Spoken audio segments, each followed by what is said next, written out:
La salud en salud, dinero y amor. Por 88.9 Noticias.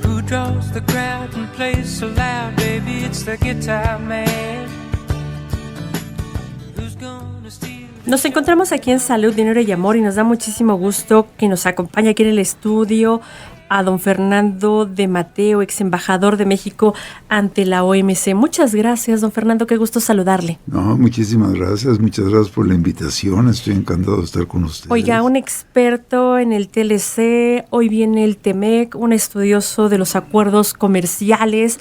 Don Fernando, ¿qué le parece el TEMEC versus el TLC? ¿Ganamos un poco?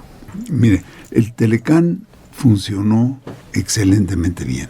Uh-huh. Lo que pasa es que se fue volviendo viejo en una economía en que la tecnología iba creciendo muy, muy rápidamente y donde había pocas disposiciones relacionadas con todo lo que se refiere a la economía digital. Entonces, la mejor opción hubiera sido que en los Estados Unidos firmaron el TPP, porque eso sí era una actualización excelente del Telecán, pero no hay que pedirle peras al olmo, ¿no? Don Fernando, usted fue negociador del TLC hace 20 y tantos años, estuvo en Washington, estuvo en todas las negociaciones presentes. ¿El TEMEC favorece realmente a los trabajadores mexicanos? Porque yo recuerdo que ustedes lucharon muchísimo por no afectar a los trabajadores mexicanos. Mire, el libre comercio lo que tiene es un efecto benéfico para los trabajadores, para los trabajadores en los diferentes sectores de la economía. Esto no hay duda. México es un país en el cual pues lo que requiere son mayores inversiones para dar empleo a los mexicanos. Ustedes son muy jóvenes, no se acuerdan de esto, pero teníamos unas televisiones hechas en México en la cual los mexicanos no estábamos gordos, pero por la televisión nos levantábamos a cambiar el canal, ¿no? Y nos volvíamos a sentar. Entonces hacíamos ejercicio.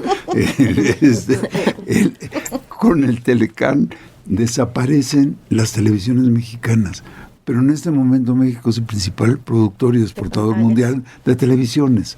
Entonces, esto es algo que muestra que la economía es dinámica, que nos vamos haciendo, especializando en diferentes partes y estamos creando empleos.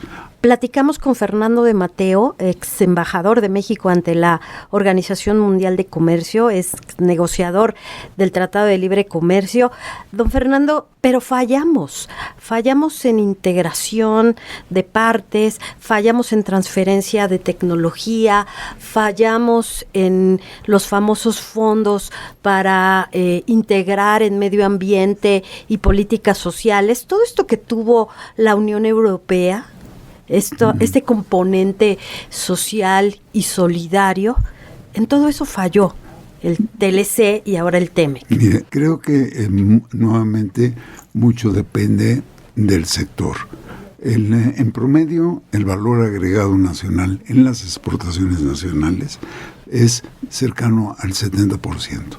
Desde luego, lo que tenemos es una industria que se forman los proveedores, se hacen en México y en otros vienen del extranjero.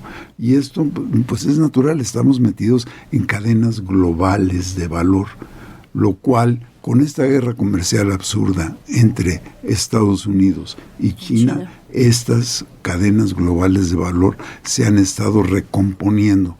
A ver, don Fernando, hace un momento usted dijo que el TTP, el Tratado Transpacífico, ese sí era un buen tratado versus, por supuesto, el TEMEC. Sí. Porque no me queda claro. Dije, por supuesto, México se salió, Estados Unidos se sale, no quiere un acuerdo con China. En el TEMEC también, incluso hay un apartado donde si México o Canadá quieren hacer una negociación comercial con China, Estados Unidos puede salirse del TEMEC e incluso multar a cualquiera de los dos países o a los dos. El TTP, ¿qué tenía que no tiene hoy el TEMEC? Mire, el TPP eran 12 países de Asia y el continente americano, el que era realmente una manera de enfrentar a China como el centro de muchas cadenas globales de valor. Pero de todas maneras, China ha crecido muy rápidamente en la parte de tecnologías. Y no nada más es de esto que se habla de que se dedica a robarse las tecnologías. No, hay tecnologías autóctonas que han crecido muy rápidamente. Entonces, en el TPP, lo que nosotros teníamos eran 11 países. No estaba ni Corea, no estaba China, menos la India, que hubiera permitido el hacer un frente para que las cadenas de valor se establecieran dentro de Asia-Pacífico. Lo vamos a tener que invitar muchas veces, esperemos que sea la primera de muchas veces que nos acompañe esta noche aquí en Salud, Dinero y Amor. Un privilegio de verdad escucharlo. Gracias por acompañarnos esta noche. Él es Fernando de Mateo, ex embajador de México ante la OMC. También fue negociador del Tratado de Libre Comercio y ahora es investigador y catedrático del Colegio de México. Muchas gracias por acompañarnos. Muchísimas gracias por la invitación. Gracias. Quédese con nosotros, seguimos con más información aquí en Salud, Dinero y Amor. Las finanzas en Salud, Dinero y Amor por 88.9 Noticias. Y vamos a platicar con el director de análisis del Grupo Financiero Banorte, Alejandro Padilla. Buenas noches, Alejandro. ¿Qué tal? Buenas noches, Claudia. Un saludo a ti y a tu auditorio. Muchas gracias, Alejandro. Cifra del PIB, recesión, estancamiento económico, posibilidad de que la economía comience a crecer. ¿Cuáles son las expectativas del Grupo Financiero Banorte para el cierre del año, Alejandro? Bueno, como tú bien comentas, se dio a conocer este día el PIB preliminar de 2019 con una disminución de 0.1%. Esto yo creo que se explica principalmente por tres factores, ¿no? La primera es que siempre hay una moderación que se asocia al primer año de una nueva administración federal. Eso es algo que hemos visto de manera histórica y eso es algo que también normalmente tiene un impacto sobre todo en la parte de inversión pública como privada, ¿no? La segunda fue toda una serie de choques temporales que vimos a lo largo del año y la tercera, incertidumbre en relación al crecimiento global. Tuvimos principalmente estas preocupaciones sobre las tensiones comerciales entre Estados Unidos y China, lo cual pues mermó crecimiento en el mundo a tal grado que el Fondo Monetario y varios organismos multinacionales han estado revisando constantemente ya en los últimos 2 años a la baja sus perspectivas de crecimiento de la economía mundial. Entonces yo creo que dentro de este panorama complejo es donde vimos esta disminución de 0.1%. Para 2020 lo que tenemos nosotros estimados es un crecimiento de 0.8%, una recuperación en algunos rubros. Estamos viendo consumo siendo uno de los principales catalizadores para el crecimiento. Las manufacturas también van a contribuir de manera importante, aunque también hay que señalar que las manufacturas deberían de desacelerarse en línea con lo que estamos viendo en Estados Unidos. Y bueno, pues el panorama global seguirá siendo bastante complejo y dentro de esto, pues yo creo que veremos a lo mejor una economía mexicana que estará afectada por este escenario global pero mostrando también un poco más de flexibilidad ante estos choques externos. Alejandro, te saluda Marilena Vega. En realidad tendríamos un crecimiento obviamente mínimo a lo que veníamos estando 2%, a veces alcanzábamos 2, arriba casi el 3%. En fin, ¿esto cómo le va a pegar al mexicano, a nuestros amigos que nos están escuchando? ¿Cómo nos estará afectando? ¿Cuáles serán tus recomendaciones? Yo creo que en general lo que vamos a ver es todavía un sentimiento de cautela entre consumidores e inversionistas. Sin embargo, yo creo que conforme se vaya dando una recuperación trimestre con trimestre a lo largo de 2020, eso podrá mejorar hasta cierto punto las expectativas. también yo creo que hay que fijarse en cuáles son los sectores que pueden estar dando un mayor crecimiento, entre ellos la parte de consumo y servicios, que además es casi un 70% del PIB, es en donde vemos que podrá darse un mayor crecimiento, o por lo menos ser uno de los catalizadores más importantes para este año. Podríamos ver algo de mejora en algunos rubros en la parte de actividad industrial, sobre todo una vez que se ha quitado la incertidumbre sobre el Tratado de Libre Comercio con Estados Unidos. Entonces yo creo que es un momento en el cual tenemos que identificar cuáles son los retos y las oportunidades, y yo creo que la recomendación es pues estar cada vez más atentos y ser mucho más puntuales en el análisis, estar mucho más informados para poder tomar decisiones mucho más adecuadas.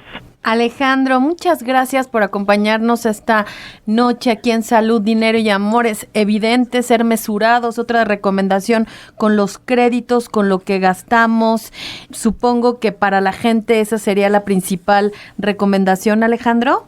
Sí, lo que estamos viendo nosotros es que las condiciones están puestas para que Banco de México siga recortando la tasa de referencia, la podrá estar recortando en cerca de 75 puntos base, es decir, la tasa de referencia de 7.25% se podrá ir a 6.50%, y este debería ser un estímulo o un incentivo hacia el consumo y la inversión. Entonces yo creo que dentro de este escenario de cautela, creo que va a ser muy importante pues la implementación de política económica, ¿no? Y en ese sentido creo que veremos tanto de la parte monetaria como fiscal, pues una serie de estímulos que deberían de reactivar la actividad económica. Pues muchas gracias, Alejandro Padilla, director de Estudios Económicos y Financieros de Banorte. Muchas gracias por acompañarnos esta noche aquí en Salud, Dinero y Amor, y te seguiremos consultando. Al contrario, muchas gracias a ustedes y que tengan una excelente noche. Muchas gracias. Quédese con nosotros aquí en Salud, Dinero y Amor. Vamos con más información. Está con nosotros ya en la línea una amiga de Salud, Dinero y Amor. Ella es Lupita Hernández Castillo. Ella es socia fundadora del despacho Hernández Castillo y Asociados. Muchas gracias, Lupita, por acompañarnos esta noche aquí en Salud, Dinero y Amor. Y hoy vamos a platicar de un tema que está generando y que va a generar mucha más polémica en las próximas semanas, y que es el etiquetado frontal. Hay algunas empresas o muchas empresas que no están de acuerdo con esta medida que ya se aprobó en las cámaras, ya se dio el tiempo de gracia, digamos, para que las empresas adecúen esto, incluso va a haber una norma oficial. ¿Qué va a pasar con las empresas que no están de acuerdo y que se amparen, Lupita? Hola, gracias, María Elena, Claudia, Romina. Pues sí, efectivamente, la norma ya fue aprobada por COFEPRIS y la Secretaría de Economía. Estamos a la espera de su publicación para conocer el texto definitivo y su entrada en vigor. Lo que está sucediendo es que efectivamente hay un cambio radical entre el sistema de información que se tenía con la anterior norma 051, y ciertos sectores de la industria pues están de alguna forma muy inquietos, no solo por el tema de los sellos, que es lo que más se ha platicado en los medios de comunicación, que se producen cuando existe un exceso en ciertos nutrimentos como grasas, como azúcares, calorías, o advertencias para niños en el caso de edulcorantes y cafeína, sino que además cuando tú tienes estos sellos en tu producto va a haber una serie de reacciones hacia la publicidad que puedes realizar y las promociones mismas que puedes hacer, y hay información adicional que tiene que proporcionarse al consumidor, tales como qué tipo de azúcar usas en tu producto y si eres un producto genuino o eres un producto sustituto. Lupita, en este punto te saluda Marilena Vega. Sabemos que muchas empresas se van a amparar, e incluso empresas norteamericanas también, porque dicen que esta nueva norma viola el acuerdo comercial, y no me refiero al Telecán, sino al TEMEC, que se está firmando y que, bueno, pues obviamente estaría entrando en operación a mediados del año. ¿Tendrían que esperar a que se publiquen bien las reglas de esta norma para después ampararse?